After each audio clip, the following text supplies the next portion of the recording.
Hello, everyone. Welcome to the Mindscape podcast. I'm your host, Sean Carroll. We've done a lot of sort of science on the podcast over the years, as it were. The podcast is old enough, I can now say over the years. Wow, that's pretty impressive. And doing science, when you try to talk about science to an audience which is not necessarily full of specialists in that particular kind of science, what do?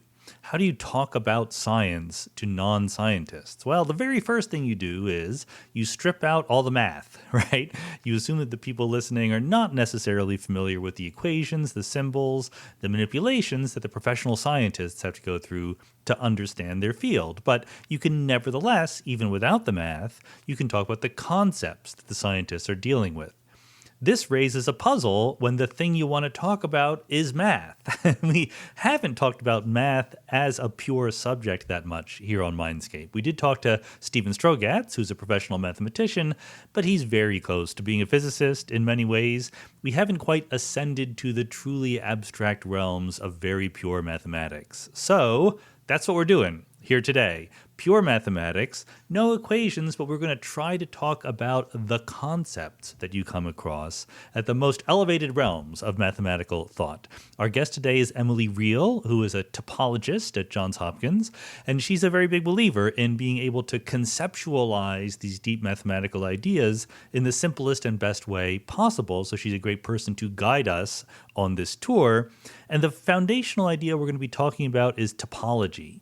Topology is the study of the properties of mathematical spaces that are invariant when you smush them, when you smoothly deform them a little bit, right? Like if you have some clay that is molded into a shape, you can talk about the number of holes in the shape of clay that you have. And then if you move around the clay a little bit, if you don't rip it, the number of holes will remain constant. So that's a topological invariant.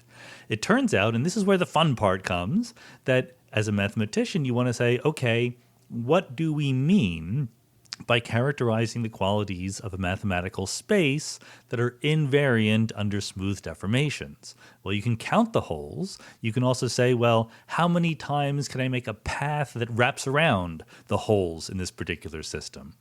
Those kinds of structures turn out to be numbers or transformations or other things that we can add together and multiply together.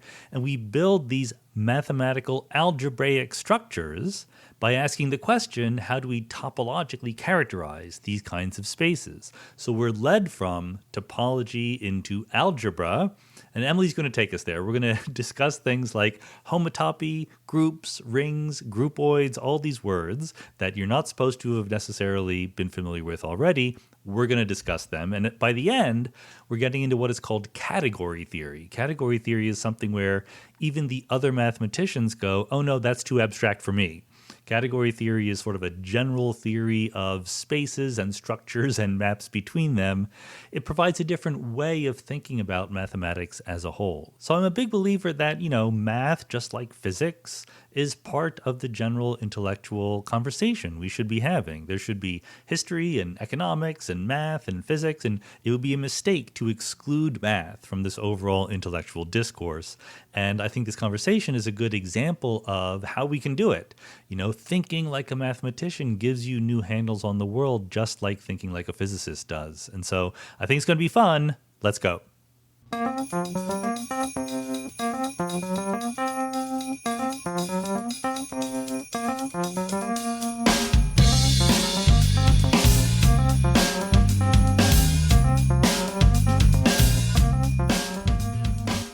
Emily Riehl, welcome to the Mindscape podcast.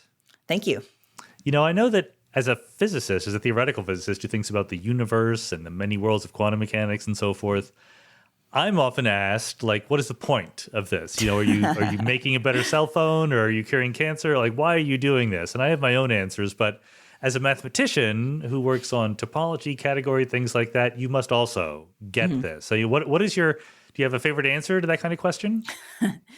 Sure. I mean, my dad loves to ask me what the practical applications are of the math I love to think about. And I think he knows that he's kind of needling me because, it's just not the point for all mathematicians. I mean, for some, of course, it is. There are very important uses of mathematics to make the world a better place. But I guess a way that mathematics can make the world a better place is by making it a more interesting place to be a conscious being. And that's that's what inspires me to be a mathematician. Yeah. Good. No, I'm not going to say that's the right answer because, like you say, different people have different answers. But that's analogous to my answer. When people ask me about looking for the Higgs boson, and so many of my physics friends will say, like, well, it might someday inspire a new technological something. I'm like, no, number one, no, it won't. And number two, that's not why we're doing it. We're doing it because we want to find out what's going on. And if there's an application someday, that'll be a benefit. Sure. The other preliminary question I wanted to ask, I just had a podcast episode a couple of weeks ago about the philosophy of mathematics. And, there's realism versus non-realism, Platonism versus, anti-Platonism. I'm told that most working mathematicians are Platonists. They think of what they study as, in some sense, real. Do you know or care or have a take on that debate? I certainly don't know as much about it as some of your other guests, but I agree with that instinct. I mean, the things that I think about and I dream about and I talk about with my friends feel very real to me. And, I don't expect that I'll kind of trip over one on my walk to campus, but, they feel as real to me as anything else. I mean, I guess as I understand it, that, a table that seems like a solid real thing is not really real either. So yes, I subscribe to Platonism.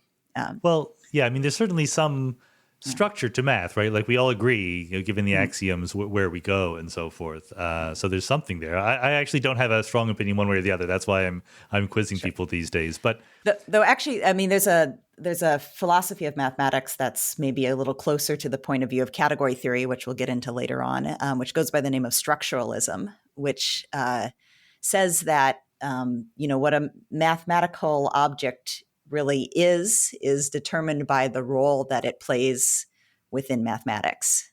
So for example, you could ask, what are the natural numbers? 0, 1, 2, 3, 4, 5. And a role that the natural numbers play within mathematics. I could give it a fancy name. I could say they're the kind of universal discrete dynamical system. But essentially what that means is, natural numbers are something you can recursively define functions on. If you if you're trying to define a, sort of a sequence of points or a sequence of real numbers, strategy, Fibonacci sequence, for instance, is a famous sequence, 1, 1, 2, 3, 5, 8, 13, 21, 34. The relative terms converge to the golden ratio. There's a lot of fun properties in Fibonacci, but a strategy for defining a sequence is you define the first term in the sequence, or maybe the first few terms, and then you give a formula or a strategy for producing the next term in the sequence from the terms you have previously. And the fact that recursion is possible is telling us something very deep about the role that natural numbers play in mathematics. And so I guess I'm of the point of view of that's what the natural numbers are. They are sort of the thing that you can recursively define functions on.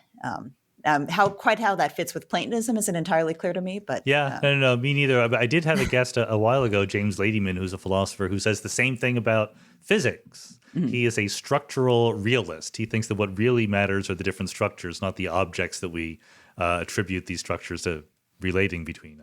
Great. It sounds like he's a category theorist. So could be. Aren't we all are category theorists? We're moving in that direction. So we will get to there. But I think that you had, as we were talking about what to discuss here, I think you had a strategy that makes perfect sense of starting with topology, because topology is something everyone has heard of, right? I mean, why don't I, rather than trying to guess, why don't you tell us what you think the definition of topology is that we could all get our hands on?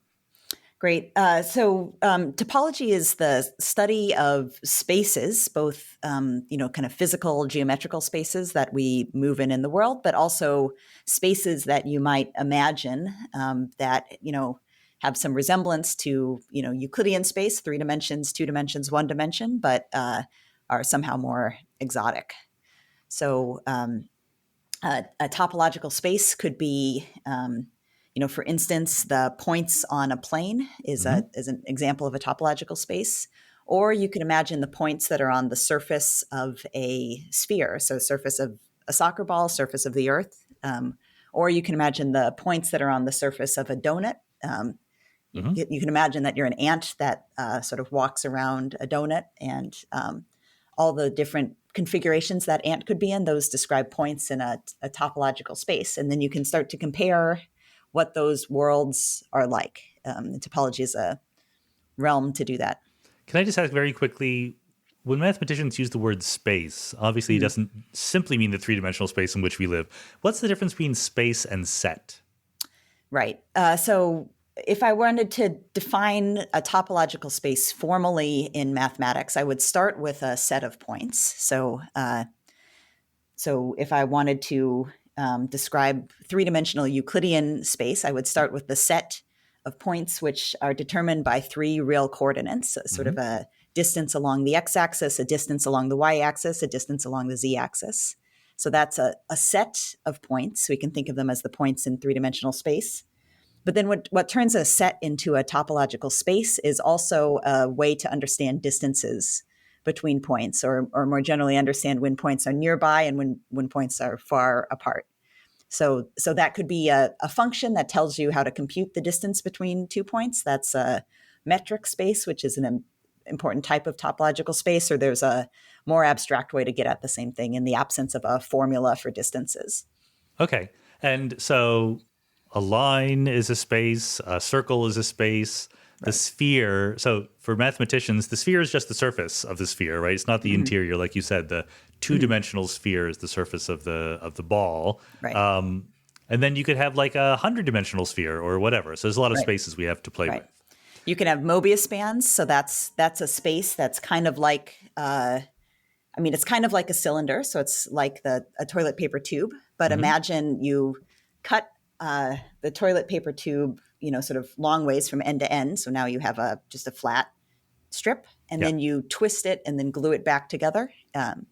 So that is also a space. It's quite similar to the cylinder, but it's a non-orientable space. It's confusing in a Mobius strip whether you're on the inside or the outside. There's no way to decide that. Whereas on the toilet paper tube, there's the outside where the toilet paper goes around, and then there's the inside, which you sort of put on the roll or the holder. So, do you have one of those Klein Bottle sculptures? I have a Klein Bottle sculpture.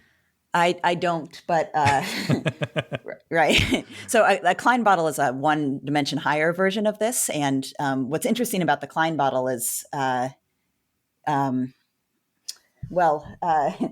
it's a surface. It's kind of like the surface of a sphere. Let me describe how you would build a Klein Bottle. So you can start with a flat sheet of paper. You would glue two sides of the paper together. So you're forming now a toilet paper tube. And then, so from there, kind of a simpler construction that isn't the Klein Bottle is you could just sort of stretch the toilet paper tube and glue the end circles together. And if you did that, you would get a surface of a donut shape. So that's familiar. The torus. We can use the word torus. It's okay. Okay, we can use the word torus. So if I want to get a Klein Bottle, it's the same idea. I'm going to glue the two ends of the toilet paper tube together, glue those two circular ends together, but I want to twist the one. So if I'm walking around, when I glue them together, I'm sort of zipping up going counterclockwise around one of the circles and clockwise around the other circle, but I want to reverse the orientation on one of the circles before doing this. Now, you can't do this in three-dimensional space. So if we were in a fourth dimension, you could actually embed a Klein Bottle into four-dimensional space and do this construction. But there are these toys that everyone should just Google, and there are these toy glass versions. And what's fun about it is there's some ambiguity between what space is inside of a Klein Bottle and what is outside. So if you have a torus, like a glass donut, you could sort of fill it with jelly, and the jelly is inside the torus. It's not outside. Until you bite it, you're not going to get jelly everywhere. But if you have one of these Klein Bottles, you could try and put, jelly or let's say Kool-Aid inside the Klein Bottle. And if you're not careful, if you sort of flip it upside down and flip it right side up again, it's going to get all over your desk because there's no inside and outside. Yeah. And this is the stock and trade of topologists, right? So you don't care so much about the individual bumps and wiggles like geometry cares about. Topology is more loosey-goosey in what it cares about. Exactly. Yeah, very loosey-goosey. And so, but the other thing to get on the table, I guess, is that there are topological spaces that we care about. Well, maybe they're inspired by real physical situations, but you might think that, well, physical space is three-dimensional and we can have subsets of that. Therefore, there's some topological spaces to think about, but not that many. But as you point out, like there are complicated situations where the space of all possible configurations of something is an interesting topological space. Yeah, totally.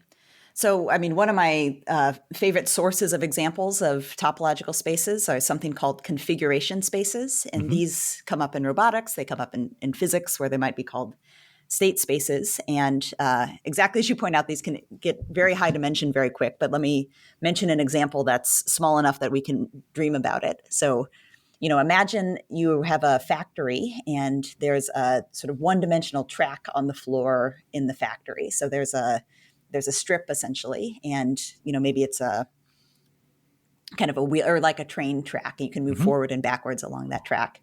And we're going to have two robots positioned on the track. There's a red robot and a blue robot. Let's actually start with one robot. So if you had one robot on a track, then you can describe its positions, using just kind of a one dimension. It's like an interval. You can have the robot all the way at one end or all the way at the other end or any place in between. It can move continuously. So this one-dimensional interval is describing the space of configurations of that robot. So now let's put two robots on the track, a red one and a blue one. And now there's a space that describes the configurations of those two robots. I mean, you might think it's a one-dimensional space because the robots are still on this one-dimensional track.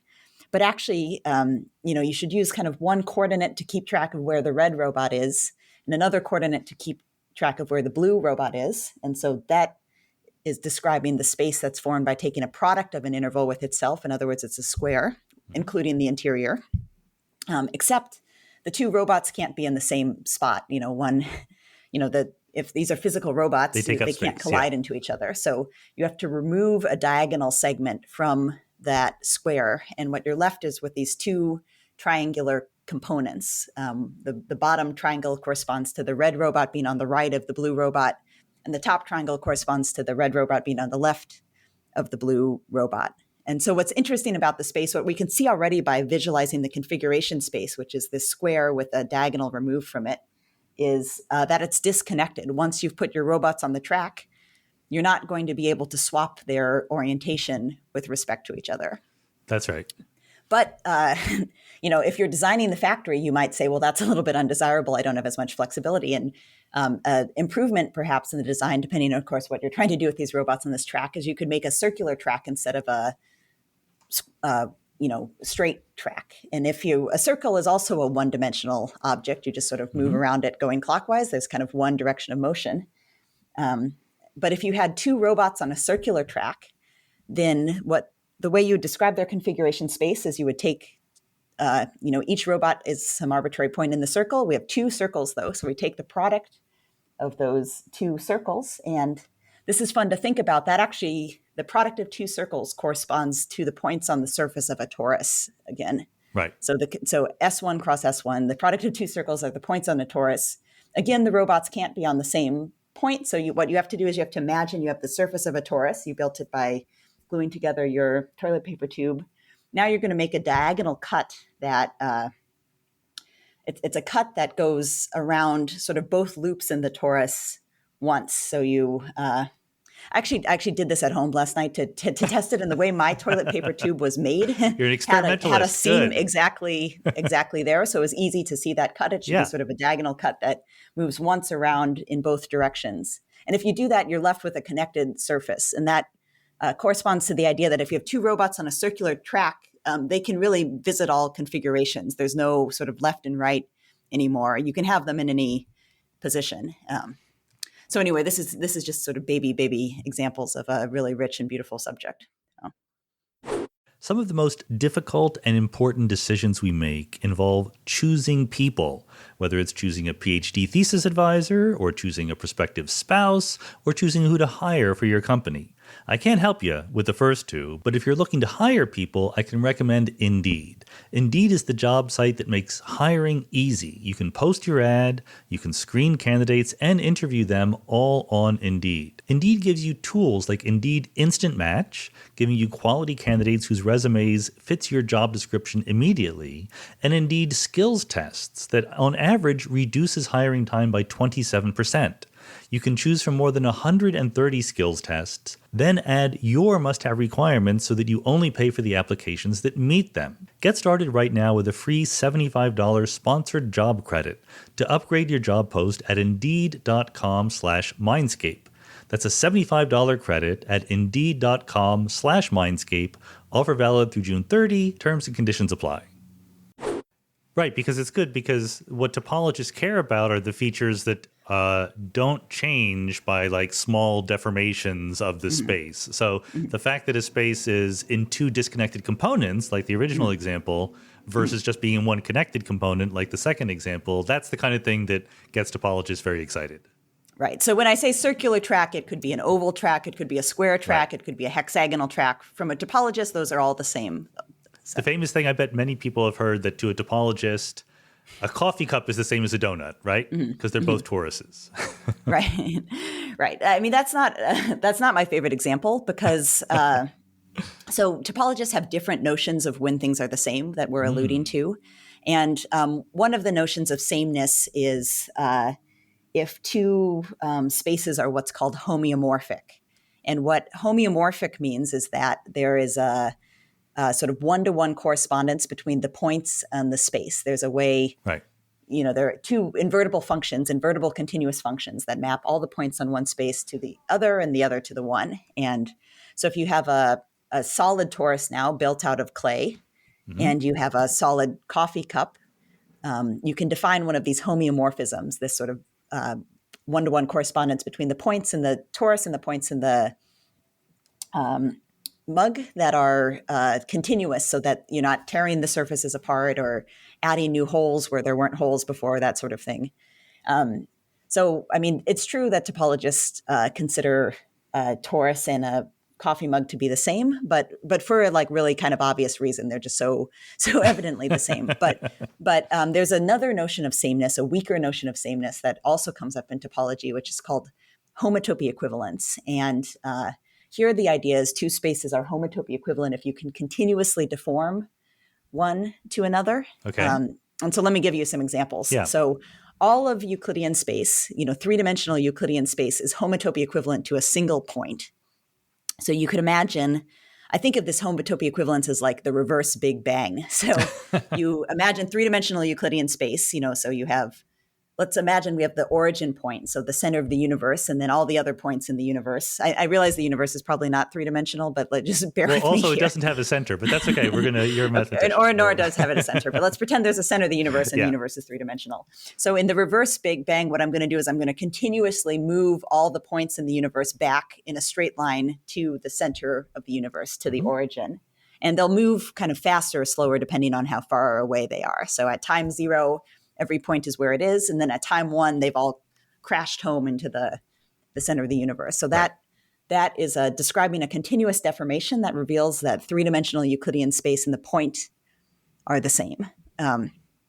So here's an example, a sort of everyday example of a homotopy equivalence that feels more fun to me than the Let me just butt in there because to get it clear, the reason why this is an interesting example is because the point and three-dimensional space are homotopy equivalent. They can be one can be continuously deformed to the other, but they're not homeomorphic because there's not sort of an equal number of points in them. Yeah, right. There's uncountably infinitely many points in three-dimensional space, but there's one point in one-point space. And so this is a cooler, way more destructive notion. I mean, dimensions totally don't matter anymore. All n-dimensional Euclidean space is also homotopy equivalent to a point. Yeah.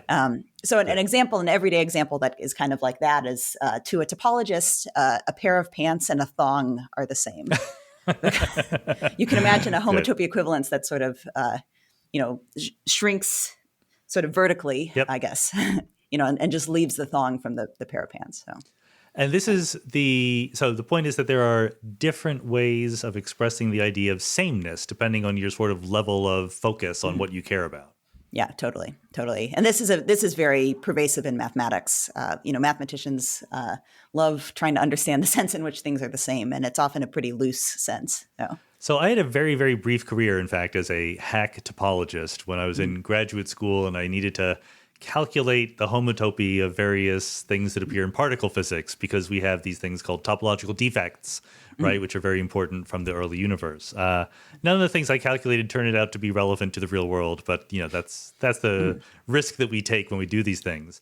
But it gets us into, so far it's been fun, homotopy, smoothly deforming things into each other, but now we want to be a little bit more rigorous about it.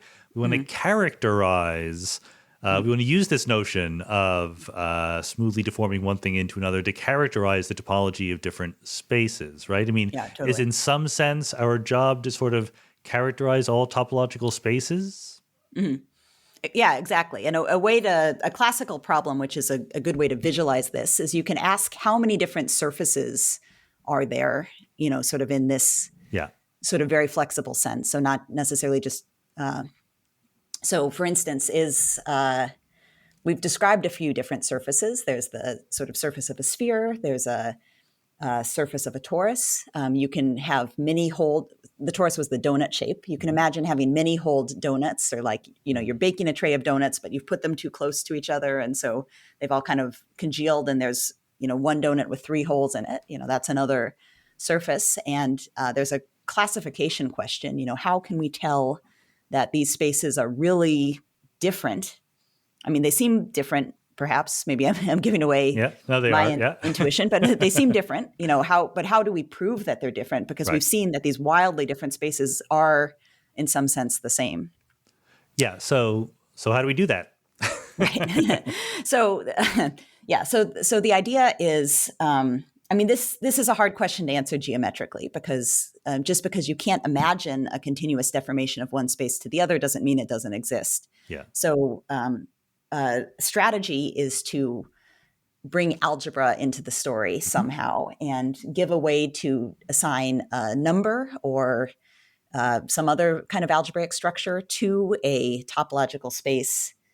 And if in a way that would give the same answer if the spaces were homotopy equivalent. So so the homology groups or homotopy groups that and there are various different constructions you can do. And it's easy to prove that if the spaces are continuously deformable into each other, they'll produce the same invariants. And so if you happen to get different invariants, then you know that they were different. Right. So actually, let me, go ahead. I can give an example of this. Yeah, exactly. Do that. So what I'm going to try and argue for you is that the surface of a sphere, so the surface of a soccer ball, is a different space than the surface of a donut. So a torus and a sphere are different topological spaces. And just to make sure we're imagining these spaces again, imagine you're an ant walking around the surface of a sphere. That's one space, the different positions the ant could be. Or you can imagine an ant walking around the surface of a donut. Not the interior in either case, just the surface. Not the interior in either case, right? Yeah. The ant can't eat the donut or eat the sphere. The ant is sort of stuck on the surface. And it can't jump off either. It's, it's just, okay. So, So the invariant that I'm going to use to prove that these are different is something called the fundamental group. That is, and what it's counting essentially, so it's for convenience, I'm going to pick a point on each of these spaces. These spaces are connected, so picking a point is not a big deal. So pick whichever one you want. We'll take the north pole on the sphere and any point at all on the torus.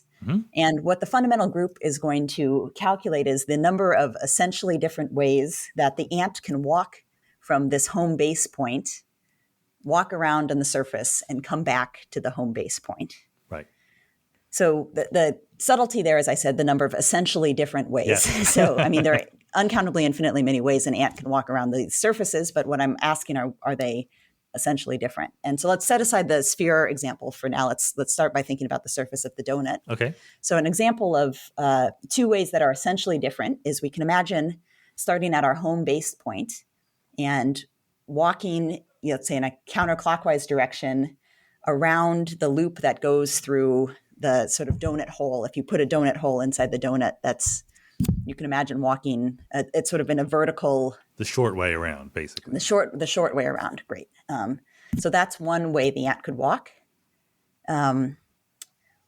Or the ant could walk, let's say, tracing the same trajectory, but going in reverse orientation, going backwards rather than forwards. So those are fundamentally different. And what I mean by fundamentally different is there's no way to continuously deform the first trajectory into the second trajectory while staying on the surface of the donut. If I could sort of slice through, where the dough bit of the donut is, I could do that. I could sort of cut through the bit that's not on the surface, but that's not allowed. So walking in the surface, once the ant decides it's going clockwise rather than counterclockwise, those are different choices that the ant can make. In fact, they're homotopically inequivalent, right? So because you cannot That's continuously deform one into another. Right. And what's cool is you can actually enumerate all of the different choices. So another different trajectory the ant could take is it could walk the long way around. So let's say staying on the top and going clockwise or going counterclockwise. Or it can do some sort of combination where it loops, some number of times through the center circle while also traversing the long way around. There's a way to enumerate all of these essentially different trajectories. What you need are two different integers, essentially. One integer that's describing the number of times you go in a clockwise or counterclockwise direction around the short loop. And then another integer is describing the number of ways to go counterclockwise or clockwise, depending on whether it's positive or negative around the long loop.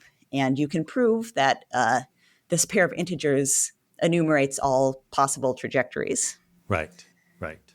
So on the sphere, it's actually quite a lot simpler. So if you can imagine any path the ant might take on the surface of a sphere from the North Pole to the North Pole, kind of wandering around any which way.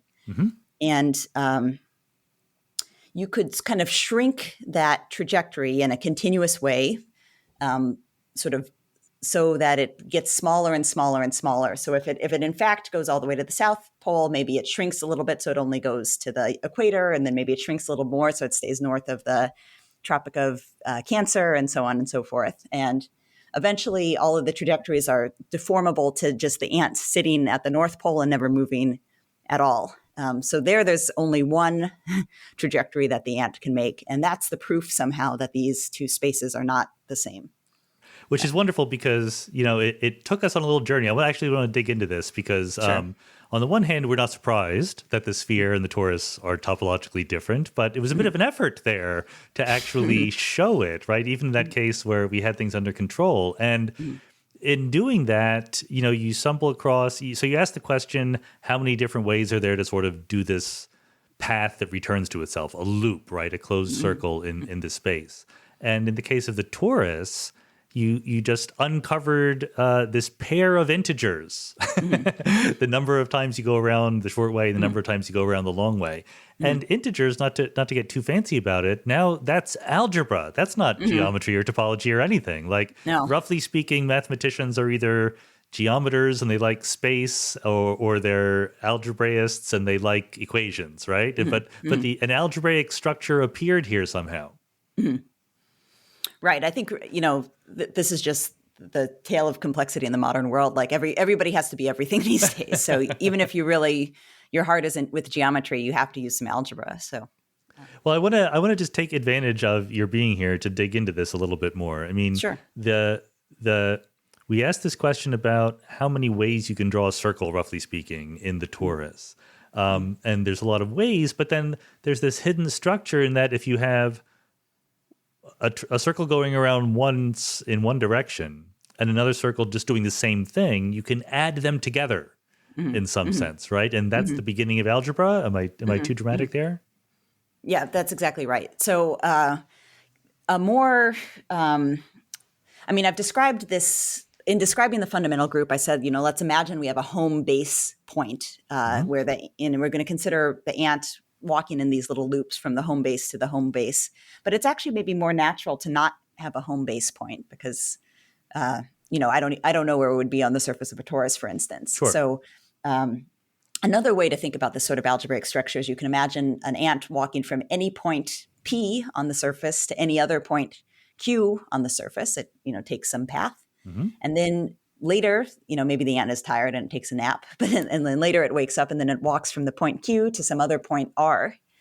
And what you're referring to is you could then compose those two paths, compose those two trajectories, and then get a path directly from P to R. So if you can walk from P to Q and walk from Q to R, you can compose those two walks and get from P to R.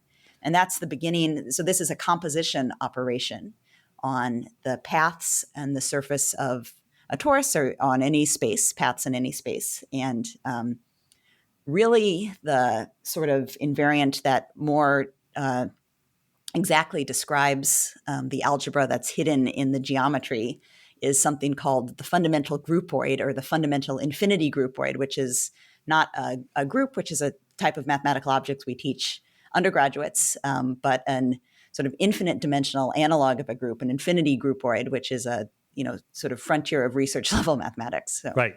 I think that if people are going to listen to this entire podcast episode, I want them to come away knowing what an infinity groupoid is. I think that's going to be something that they'll be able to impress their friends with at cocktail parties and so forth. So, but to go very slowly to get there, you mentioned the fundamental group, which is the collection of the circles we started with. So, what's a group? Right. So, a group is, a way to. There's this metaphor of the blind men and the elephant, and somebody's touching the trunk, somebody's touching one of the legs, somebody's touching the tail, and have a completely different perspective of it. And that's how I'm thinking about groups. So it's like really hard to know how to start.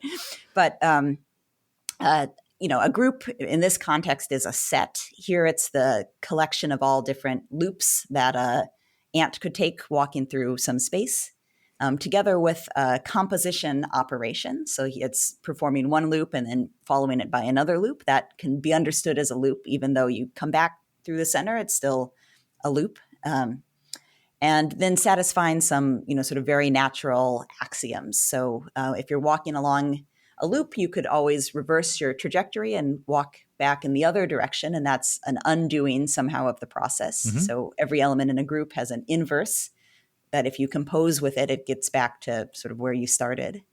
And a few sort of simple axioms like that.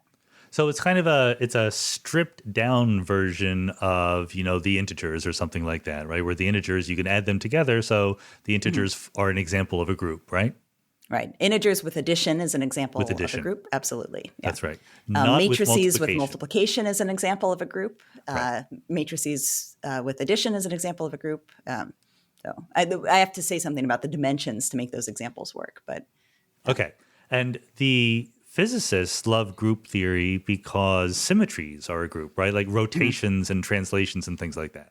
Yeah, absolutely. So another perspective on groups, if we sort of move around the elephant, is a group is an axiomatization of the symmetries of an object. So, or the different configurations that an object might be. So let me explain what a symmetry is. So, so imagine you have a twin mattress, and you know that you're supposed to kind of flip your mattress occasionally because I guess it's good for the life of the mattress. And so you might wonder, like, how many different ways are there to flip the mattress? How many different configurations could the mattress be in? And well, it's the mattress. One option is whatever the mattress is when you start it. Then you could sort of rotate it head to toe. So you're sort of switching the head and the toe, but the top stays the same. That's one move. You could also flip it sort of side to side. So I'm keeping the head at the head and the toe at the toe, but I'm switching the top and the bottom. Yep. Or you could combine those two operations. And the effect of this is the head is now where the toe was and the toe is where the head, and the top and bottom surface has also flipped.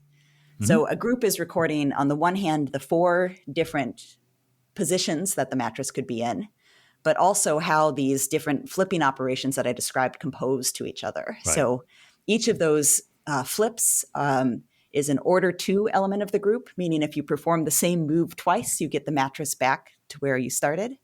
If you do any 2 different of the flips, you'll get the third one, which is not a typical property of a group, but it's special to this one, which goes by the name the Klein 4 group. This group does not have a generator, meaning that there's not one operation you can do over and over again that will take you all the way through the group. And this is why it's hard to remember how to flip your mattress, because you have to remember sort of how you flipped it last month, so you don't just do the same operation again and get back to where you were the month before. So the integers do have a generator. You just add 1, and then you can get all the integers, either by doing that or undoing it. Yeah, add 1 or -1, you get all the way through everything. So yes, the integers are a cyclic group, which have a single generator, absolutely, but Klein 4 group is not. Right. So the integers, maybe to people who are not group theory aficionados, are a nice little paradigm, but it's important that groups can be very different. So this is a finite group, this mattress flipping group, right? It's only how many elements are there in the mattress flipping group? Yeah. 4 elements. Yeah, okay. Yeah. All right. And there's these groups are super cool and really tell you something profound about geometry. So you might have heard of the Platonic solids, which are the 3-dimensional figures that you can get by gluing together regular 2-dimensional figures. So a regular 2-dimensional figure is like a triangle or a square or a pentagon or a hexagon, where all the sides have the same length, all the angles are the same, and so on and so forth. And, there are infinitely many of these, because there's a heptagon and an octagon and a nonagon. For any natural number n, you can get a plane figure with n sides. So you might wonder how many of these regular Platonic solids are, how many different shapes you can get by gluing together, say, triangles, or gluing together squares, or gluing together pentagons, or, gluing together hexagons maybe. And you can prove, in fact, that there are only finitely many. In fact, there are 5 of them using group theory by studying the symmetries, the sort of orthogonal groups, the special orthogonal groups that describe the different configurations of these hypothetical shapes. Before even knowing they exist, you can limit the possible configurations. But clearly that's not what Plato did. I don't know, maybe somewhere like buried in Plato's intuition. But another fun fact is, so the 5, there's something called the tetrahedron, which is built from triangles. And then there's the cube, that's the most familiar one, built from squares. Then there's the octahedron, also built from triangles. And then the dodecahedron and the icosahedron. And even though I named 5 things, in a sense, there's kind of only 3 of them, because there's this duality relationship between the Platonic solids, which you might have seen. If you take a cube, so it's got 4, its faces are squares. There are 6 of them, and they are glued together along 12 different edges, and there are 8 corners. And what I'm going to do is I'm going to build a new Platonic solid by replacing each of the corners by a face, and each face by a corner. And what you get in that, just by kind of connecting everything up, is an octahedron, so one of the other Platonic solids. And so there's a duality relationship between the cube and the octahedron, and also between the dodecahedron and the icosahedron, and between the tetrahedron and itself. And those are reflected by their symmetry groups. So because of this duality relationship, the symmetry group that describes the configurations of the cube is the same isomorphic to, same shape as this symmetry group of the octahedron, and so on. Anyone who played Dungeons and Dragons knows about the Platonic solids, because they have the dice, but they don't know about the duality relation. Yeah. So now that's good. That's something else that they have in their bag now. I'm only going to do this at great risk, but I figure, all right, while we've talking about groups, why don't we also explain rings and fields to the audience, since these are the other sort of algebraic structures that mathematicians love to throw around?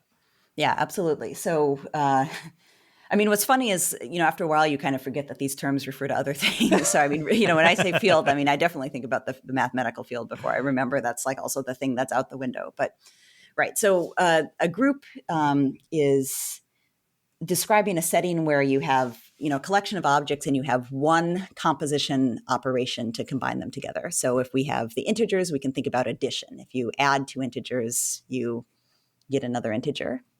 But we there are other binary operations on the integers that come up, Mm-hmm. multiplication, for instance. And a ring is a setting where you have two operations, an addition operation or an addition-like operation and a multiplication-like operation. And they interact in ways that are sort of familiar for the integers. So you can understand there's a distributivity property that says if I add two integers together and then I multiply by something, it's the same as multiplying first and then adding. Right. And there are a few axioms like that. So what's cool about, I mean, you might ask, like, why do we bother? Like, everybody knows what the integers are. Why do I need this abstract concept of a ring? And that's a totally fair question. But a really fun, or it's kind of interesting fact is there's a very deep analogy between the integers and polynomials. So a polynomial is like, this is sort of the thing that you would meet in a high school algebra class. So you have a variable x, an indeterminate variable x, and then you can form a polynomial by sort of adding up x's and multiplying x's and then throwing in real numbers as the coefficients. So a polynomial might be like 5x minus, or 5x plus, 17x squared plus pi x cubed, because we can have real numbers as coefficients, minus 3. So that's a polynomial in a single variable x. And polynomials also form a ring. If you have two polynomials, you can add them together. Sure. You can multiply them. Sure. There's sort of rules for doing this that you might have learned in a high school algebra class. And the ring of polynomials with coefficients in a field, which we'll get to what a field is later on, coefficients in the real numbers, and the ring of integers are very quite similar as rings. They're both they have a division algorithm. You can do sort of long division with polynomials like with rings. All the ideal elements are principals. And so, I mean, that's the sort of thing that's of interest to mathematicians, are these kind of deep analogies between structures that are superficially quite different. Well, and what's the difference between a ring and a field? Because they're kind of similar. Right. So a field is like a ring. It has two binary operations. But if we go back to the ring of integers, there's a pretty big difference between the addition rule and the multiplication rule. Yeah. So if I in that every element has an additive inverse. So if I pick my favorite integer, 17, there's another integer, negative 17, that when I add them together, I get 0, which is the identity for the addition operation. But that doesn't work for multiplication. If I pick my favorite integer again, 17, there's no integer I can multiply 17 by to get back to 1, which is the multiplicative identity. Right. So that's what distinguishes a ring, where you don't necessarily have multiplicative inverses, from a field. In a field, you do have an inverse to both the multiplication and the addition operation. You're sort of assuming you're not trying to divide by 0. That never quite works. So things like the rational numbers, which throw in these multiplicative inverses, or the real numbers, are fields in addition to being rings. And does the existence of the number 0 get you in trouble because it doesn't have numbers? Yeah. So in a field, you have to treat 0 as a kind of special case. Okay. So in a field, your 0 and your 1 can't be the same. Otherwise, the whole thing kind of collapses. And 0 will not have a multiplicative inverse, but every other element has to. Got it. Okay. And so when we started this little journey, this little sidetrack, because we were thinking about the torus and its topology, and we found that the space of all the little loops the ant could walk on formed a group. Are there examples where we associate rings or fields with topological invariants? That's a good question. I don't know that that's commonly done. And I think the reason is that groups are just so rich, you know. But a single group will not capture the full data of a topological space. I mean, really what you have to do is introduce lots of different groups that are measuring lots of different things. Sure. So the fundamental group tells you about sort of loops in the space, and whether you can, if you sort of walk along a circular path in the space, can you fill that in with a disk? Could you guess I don't know how to say it any better than that. That's a good way of saying it. Yeah. Can you contract it? If you have sort of a wire ring, could you put sort of a soap bubble on it somehow so that the surface of the soap bubble lives within the space that you were talking about? So that's not possible if you're walking the short way around on a torus, because the soap bubble would have to kind of cut through the dough, and that's not on the surface. But it is on the surface of a sphere. You could just kind of paint over the disk. Right.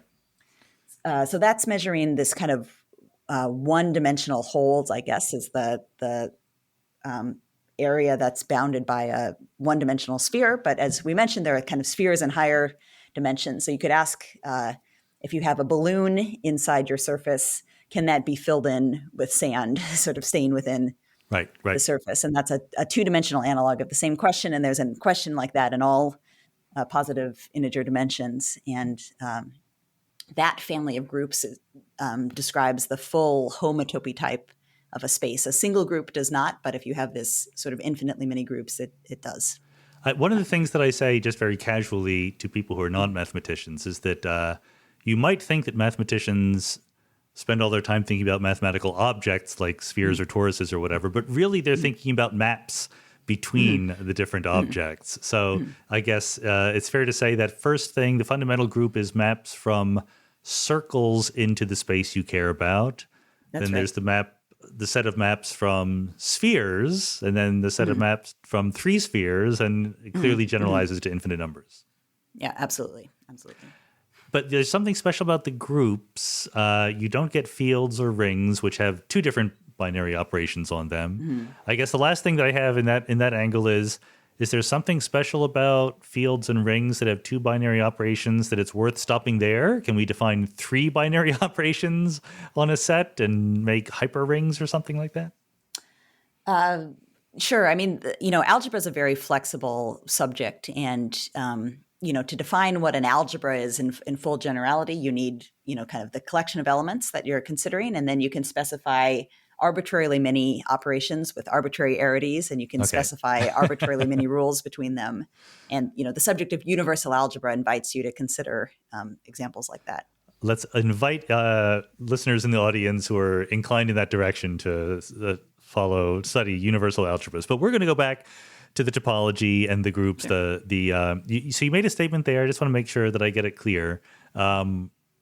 If I figure out the set of all ways that I can map circles and spheres and three-dimensional spheres, et cetera, into a space, I've not specified its topology completely, but I've specified its homotopy type topology completely, which is a slightly weaker thing. Is that right?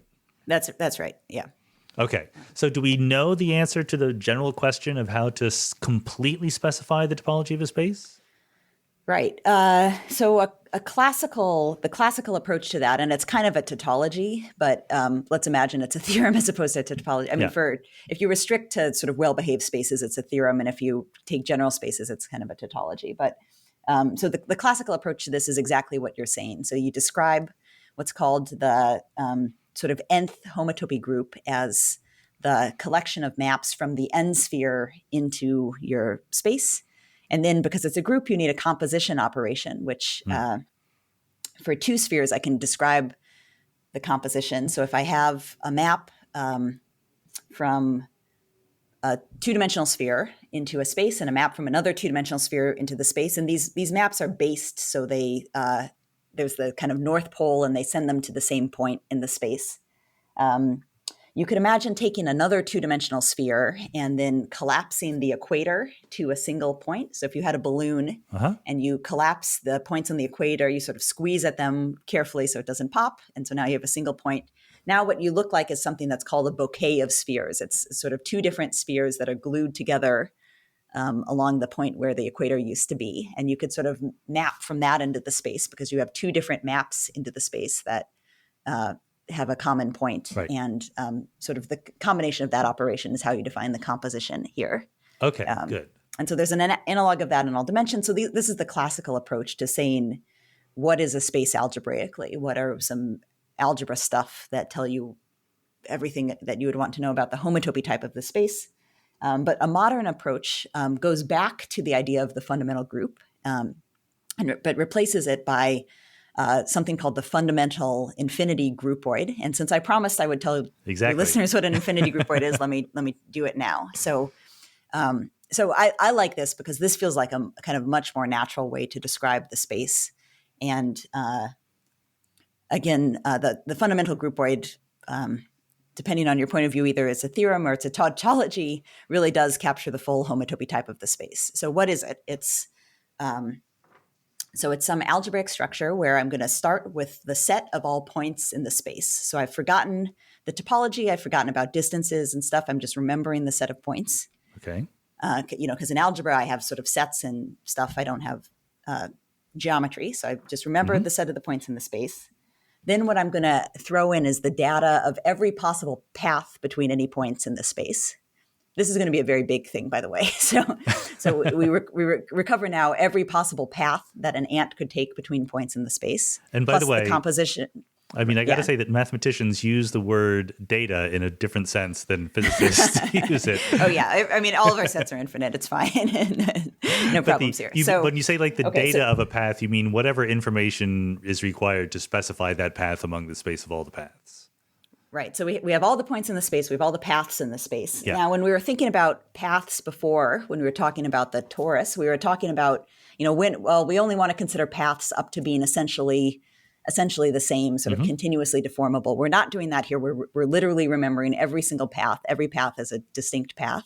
Good. But we are also going to remember data of these continuous deformations. So there's a notion of path between paths.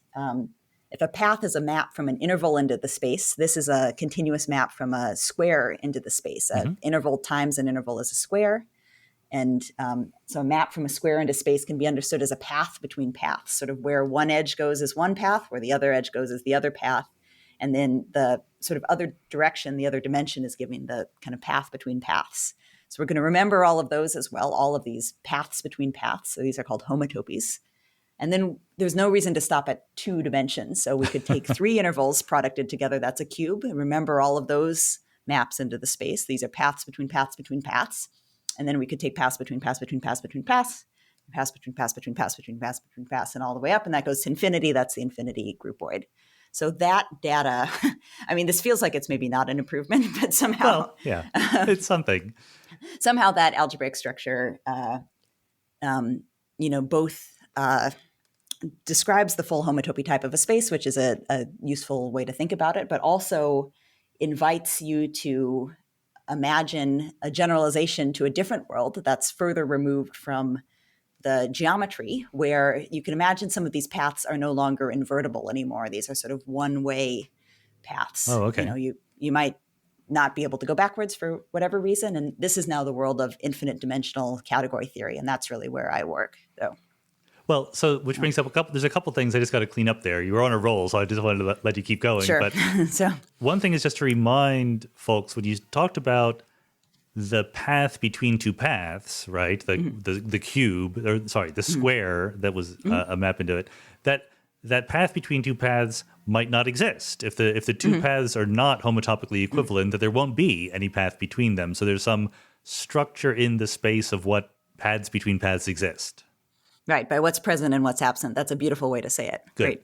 And the other one was, this is a little bit off topic, but when you did the explanation of the sphere and you squeezed it down at the equator to get the bouquet, not only is the language very beautiful, but the visualization is very compelling. And one thing that always gets asked, how do you visualize the infinity groupoid? Is that something that is necessary for you to do? Do you approximate infinity by 2, or is there some other trick? It's hard. I don't know. I mean, you sort of imagine a little piece of it at a time, and then I don't know. It's hard. So. Okay, that's fair. Completely fair. I basically give the same answer. I say you don't. You do the 2-dimensional or 3-dimensional examples you can get, but at some point you have to trust the equations you're pushing around. And I don't think we've quite elaborated the difference between a group and a groupoid. Right. So the difference between a group is, so the example of a fundamental group, the elements of the group are actually the loops themselves. We've kind of fixed as priorly given data the home base point for the ant, and then the only further data we record are the loops in the space. So in a groupoid, you don't fix a base point. You allow different base points, so the different points on the surface of or in the space. And now you have kind of two levels of data. You have the collection of different points, and then you also have the paths between the different points. Okay. Is this, I mean, outside of the world of topology and homotopy, are there groupoids? I mean, groups, physicists use groups all the time, right? SU3 cross SU2 cross U1 is the symmetry group of the standard model of particle physics. We never use the word groupoid unless like we're secretly mathematicians. So just in the abstract sense, is there a difference? Yeah, sure. So your groups are all automorphism groups of some object, Right. and it's a fixed object. So, you're thinking about automorphisms of R3 or automorphisms of R4 or sort of R3 with a chosen orientation or something like that. So your groups were all automorphism groups of a fixed object. In a groupoid, you have different objects. So there's not just one object anymore. There are different objects. And it's exactly the many object analog of a group. Okay, I see. That's not so bad. And automorphism is just a map from a space to itself. Is that right? Yeah. Okay, Yeah. good. Yeah. Sorry. We all know what automorphisms are amongst our friends. Okay. No, of course. I'm sorry about that. So then, okay, good. Sorry, there's a lot of clarifying questions, but then let's get back to the punchline here. The infinity groupoid, the sort of topological sense of all the different paths that we can map into the space and the paths between the paths and the paths between the paths of paths. So if we knew the infinity groupoid of a space, we would know what? Everything. Everything. I mean, everything if you only care about the space up to homotopy. Okay. I mean, if you're willing to say that n-dimensional Euclidean space is the same as a point, there's no difference whatsoever, then yes, you know everything about the space. Now, I mean, if you care about geometry or dimension or things like that, then, this is not the right point of view. But that's okay. But for the torus, when you said, let's calculate the fundamental group, and we noticed that it looked like, so for the sphere, the fundamental group is just trivial. It's just one element. For the torus, it's two copies of the integers. So it's basically two integers you just give me. Is there, how do I even express what the infinity groupoid of a space is? Right. So let me move back to the sphere, the two sphere, because it's a little easier to describe here. So if we're thinking about the loops in the two sphere or the paths in the two sphere, there's kind of nothing interesting to say. If you have any 2 points on the two sphere is the ordinary sphere. If you have any 2 points on a sphere, you can connect them by a path. And there's a sense in which all paths are the same. You could continuously deform any path from X to Y into any other path from X to Y. But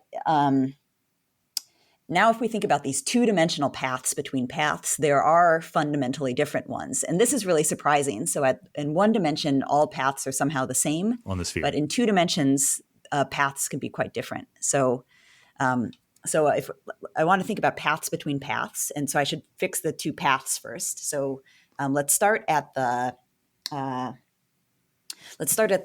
North Pole and the South Pole. So these will be paths from the North Pole to the South Pole. And one of the paths I want to take is the international date line, so somewhere through the Pacific Ocean. And the other path I want to take is the prime meridian, which is, I don't know, it's through England or something like that. Through Greenwich, Okay, somewhere else. So there's the Greenwich one and the Pacific Ocean. So those are both paths from the North Pole to the South Pole. Now, a path between paths is a continuous map from a square onto the surface of the Earth that sends one edge to the prime meridian and the other edge to the international date line. And one of them is the one that would cover Asia, that would go east from the prime meridian to the international date line. And the other one is the one that would cover the New World, so go west. And those are fundamentally different in the sense that there is no three-dimensional path, no path between paths that continuously deforms the one to the other. If you could pass through the core of the Earth, you could do that, but we have to stay on the surface. It's not allowed. Right. So in this sense, the fundamental group or the fundamental groupoid, the sort of one-dimensional thing, does not describe everything that's going on the surface of the sphere. But once we allow these higher dimensional things, we do get everything. And is the kind of day job that you're involved in more actually calculating the infinity groupoid of this or that, or is it more proving theorems about properties of infinity groupoids? Right. It's so that's a great question because those are both very active areas. There are a lot of researchers working on both problems. I don't do the calculations myself; they're very hard. I do kind of the theory side, but some of my colleagues work on the calculations. I'm sure it makes everyone feel good that you don't really do the hard part. You're just doing the simple part of proving Yeah, theorems exactly. about infinity groupoids, right? Yeah. And it also, this discussion is wonderful because it does, beneath the surface in the language that you use and the way you talk about it, the role of the maps between the different spaces really shines through. Just think of all the spaces you can invent and all the different ways you can map them in some sense. And that sneaks us up into the topic of category theory, which is not really our focus here, but I don't want to like leave the audience completely bereft of category theory while we're here. So how do we get from topology to category theory? Sure. I mean, again, there's lots of different routes in, but maybe the one that's most relevant to this conversation, and this is kind of back to this, back to the conversation on philosophy that we started off with, is so the fundamental theorem in category theory, or somehow that's expressing the core philosophy of category theory, this thing called the innate lemma, says that if you have any sort of mathematical object, it could be a topological space, or it could be a vector space, or it could be a ring, or it could be a field, or whatever, any sort of mathematical object, you can understand everything that you want to know about it by considering the other objects of that same type, so other spaces or other rings or other fields, and the maps between them. Oh my goodness. So what this is saying in the case of spaces is that if you have an unknown space X and you're trying to understand that space, so we don't know sort of what its dimensions are, what its points are, we don't know anything about it. A theorem in category theory, the innate lemma, says that you can completely characterize your unknown space by considering the other spaces, so all these spheres and tori and other surfaces and whatever in all dimensions, and then the continuous maps from that into your space X. Well, okay. But what's cool about that result, so we were using this idea in topology already to understand spaces. But what's cool is it's completely independent of the mathematical context. So the same theorem is true for rings. You can understand a ring by thinking about other rings and the ring homomorphisms between them. You can understand a group by thinking about other groups and the group homomorphisms between them. This works in any mathematical context whatsoever. It's, again, a little bit related to some ideas in physics that we should always be talking about relations between different things rather than intrinsic essences of things themselves. So yeah, absolutely. Yeah. Absolutely. And why is this called category theory? Like, let's just bite the bullet and tell people what a category is, maybe. Sure. So, I mean, a category is kind of like a very general template for a mathematical theory. So Barry Mazur has this metaphor. It's like something with nouns and verbs. So a category is given by a collection of objects. These are the nouns. And what you should think of here are like all the rings, all the possible rings. So the integers and the rationals and the polynomials and matrices and blah, blah, blah. So all the rings. And then you also have the sort of functions between them. So in the case of rings, these would be functions that respect the addition and multiplication laws. In the case of spaces, these would be continuous functions. And sort of that totality of information, the objects like the spaces and the functions, the continuous functions or maps between them and their composition and so on, that's a category. And what's great about this is every word you say makes perfect sense. And at the end, I'm left not quite knowing what the implications of these ideas are. I mean, that's the devil being in the details, right? You've ascended to this Platonic realm of wonderful abstraction where there's just things and maps between them. So what's the usefulness? What's the cashing out of this? What is the free market value of a good category theory? Right. So, I mean, one nice thing about category theory is you can just say when two categories are the same in a essential sense. So there's a notion of equivalence between categories. And I'll give you my favorite example. So there's a category whose objects are vector spaces, which are something that are kind of fundamental in sort of modern quantum physics. So a vector space is like a collection of vectors with vector addition and scalar multiplication. And then the sort of transformations between vector spaces are called linear transformations. So this is kind of a bread and butter category. Objects are vector spaces. The maps are transformations, which are some sort of functions between these vector spaces. Now there's another category that's kind of a lot simpler to define. So the objects in this category are just natural numbers. So I know exactly how many objects there are. Each natural number is an object. There are no other objects. That's it. And now I need to say sort of what a transformation the is natural from numbers n to are 0, 1, 2, 3, the positive, 0, 1, 2, non-negative 3. integers. Yeah. Absolutely. Okay. So now I need to say what a sort of transformation or what an arrow is from one number, let's say 5, to another number 8. And what it is it's going to be an 8 by 5 matrix. Okay. So to make something a category, I need to tell you about the objects and the arrows between them, and that's what I've done. The natural numbers are the objects, the matrices are the arrows, but you also need a composition law. So I need a way to take a 5 by 8 matrix and an 8 by 7 matrix and produce a 5 by 7 matrix. But there's a thing for that. It's called matrix multiplication. It's an operation that satisfies the axioms of category. So those are two very different sounding categories. On the one hand, I have this like very abstract, very large thing of all vector spaces and all linear transformations between them. And then on the other hand, I have this kind of toy category with natural numbers and matrices. And those categories are equivalent. So in other words, you can think of the natural number as a stand-in for a vector space. The number 5 corresponds to 5-dimensional Euclidean space. I was going to guess that, I promise. Yes. Yeah. And you can think of matrix as a stand-in for a linear transformation. So if you have vector spaces and you choose a basis, then you can use those bases to get a matrix of numbers that encodes the full data of the linear transformation. And so in a mathematics department, we often teach linear algebra in kind of two different tracks. There's a sort of computational linear algebra. If you're going to be the next founder of Google, you need to learn how to do these matrix operations, and you'll take that sort of course.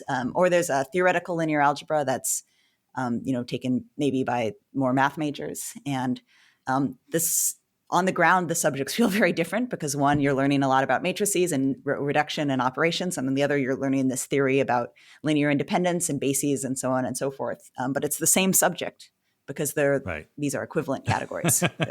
Okay, that is actually a very good example of like a little useful bit of insight that you get from thinking this way. So I know that this has sort of already been said by you, but let me try to say it again to drive home this notion of a category to people who don't use it as their bread and butter. Because when you say a vector space, let's optimistically imagine everyone knows what a vector space is, right? They have in their mind X, Y axes and little vectors. So a vector space is itself a collection of things, right? The vectors. There's an infinite number of vectors in the vector space. But the category is of vector spaces. So the individual elements of the category are the whole vector space, a 2-dimensional vector space, a 3-dimensional vector space, et cetera. Yeah. And you're thinking about the maps between vector spaces and then extra maps between the set of all vector spaces and the set of all integers and things like that. So it gets pretty unvisualizable pretty quickly, but that's why you get paid the big bucks. Well, the visual is you're sort of zooming out. You're really taking a bird's eye view of mathematics. You're the objects that a group theorist would study are really just little atoms inside the category of all groups. And what's fun is if you're a category theorist or a higher dimensional category theorist, really the categories themselves become very small. So in my work, I zoom out one other level and I think about categories whose objects are categories. And inside those categories are things like the category of vector spaces. And then inside the vector space is an actual vector space, which has uncountably infinitely many vectors in it, as you point out. And so at what point do we get to the infinity categories? If there's an infinity groupoid, there must be an infinity category, right? Yeah, sure. I mean, as every decade, mathematicians invent more complicated objects to study, and the universes where those objects live are categories with more dimensions of morphisms between them, and those are these infinity categories. I mean, just knowing that, can you foresee what was going to be invented in the next decade? Like, what is the obvious thing to draw more arrows between? Yeah. I mean, what I'm hoping happens in the future is that we change our foundation system of mathematics. So it's kind of more suitable to these complicated up to homotopy structures that we're thinking about today. Yeah. Well, maybe this is a good place to end up because in some sense, it's kind of fun. You and I are both in the small group of people who just think it's fun thinking about this stuff, right? But it's also maybe a shift of perspective on what math is, right? In changing what we mean by equality and equivalence and things like that. And so can you imagine that math is going to look very different down the road when this really seeps in? Is it kind of like a shift from classical mechanics to quantum mechanics in some sense? Yeah, I think so. I think, we maybe see glimpses of it today, but I think, every living mathematician would be very surprised by, 22nd century mathematics. And I hope to be around to see some of it. Well, I was very interested to read, there's a wonderful interview with you in Quanta magazine. And one of the interesting things you're doing is writing books. I mean, maybe you count them as textbooks, but anyway, technical mathematical books where, correct me if I'm saying this wrong, but you were just as interested in reproving known theorems in better ways as in proving new theorems, which is supposed to be the typical thing mathematicians are paid to do. Right. And, there's this Bill Thurston, who is this wonderful topologist geometer, drew attention to, kind of the role that mathematicians need to play in making mathematics understandable to humans, So, because something has been proven, that means it's true, which, a nice thing about mathematics is the theorems that were proven 2,000 years ago are equally true today. But that doesn't necessarily mean that it's understandable by somebody who wants to build on those ideas and use them to do something else. So I think it is worthwhile to do a bit of, kind of tidying up and repackaging, streamlining. A wonderful success in the history of mathematics is, these cutting edge discoveries that were, kind of very controversial or inconceivable to somebody 100 years ago are now stuff we teach undergraduates in their first and second year. True, right. I mean, there was a lot of controversy over calculus, right? That was was considered hard, yeah. Right. These pinnacles of human achievement are now something that, thousands and hundreds of thousands of students are learning every single year. And I hope we continue to progress in that way. We should check back 30 years from now. We'll have you back on the podcast and we'll check to see whether or not category theory is taught to at least undergraduates, at least first year students in the math classes. So that's something to look forward to. Emily Riehl, thanks very much for being on the Mindscape podcast. Great. Thanks for having me.